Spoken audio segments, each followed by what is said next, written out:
In this tutorial, tuturuan naman kita kung paano mag-withdraw ng profit sa iyong Tickmill account. So first, syempre, i-login mo yung account mo sa Tickmill. Okay, and then, punta ka sa trading account na gusto mong i-withdraw yung profit.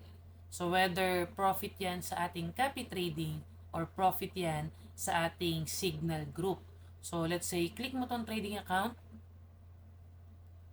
And for example, gusto mong withdrawin itong 57.98. So, gusto mong kunin yung $50 dito sa account na to. So, 8078848, ito yung ating trading account. So, first step para makapag-withdraw is first i-transfer mo. So, click mo lang yung transfer. So, transfer mo from that trading account, yung 8848. And then, lagay mo kung magkano yung gusto mong withdrawin. 50% of that is 28.99. Kapag 100%, yung buong laman ng trading account which is 57.98. So let's say gusto mong i-withdraw tong $57.98.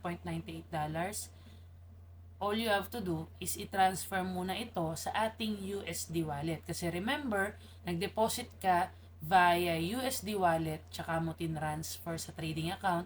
Ngayon, pag mag-withdraw ka naman from trading account, ibabalik natin siya sa ating USD wallet. So, confirm.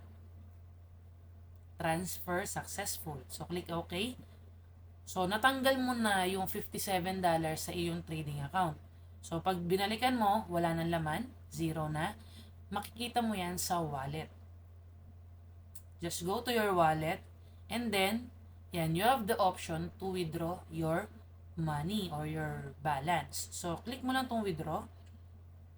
Okay, so maganda i-enable mo yung two-factor authentication so that ikaw lang yung makakapag-withdraw sa iyong account.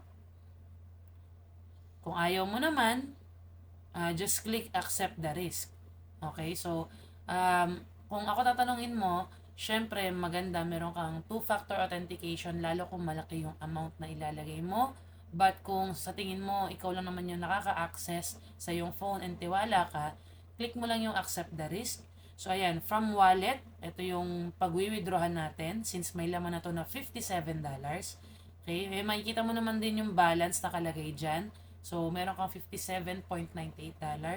And then payment method, kung ano yung gagamitin natin na pang-withdraw. So remember, mas maganda kung paano ka nag-deposit, gaanon ka rin mag-withdraw. So, kung ang ginamit mo ay Philippines Online Bank Transfer, ito rin yung gagamitin mo para i-out or withdrawin yung iyong profit.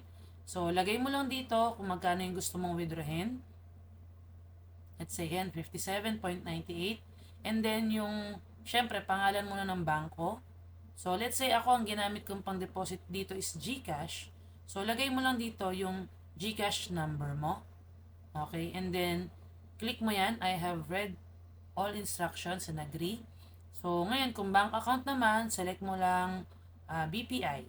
And then, input mo ng tama yung iyong account number sa bangko mo. So, once na okay na yan, click confirm. And then, magpapadala ng email si Tickmill for confirmation na na-process na ang iyong withdrawal. So, hintayin mo lang 1 to 2 days, andyan na yan sa bank account mo.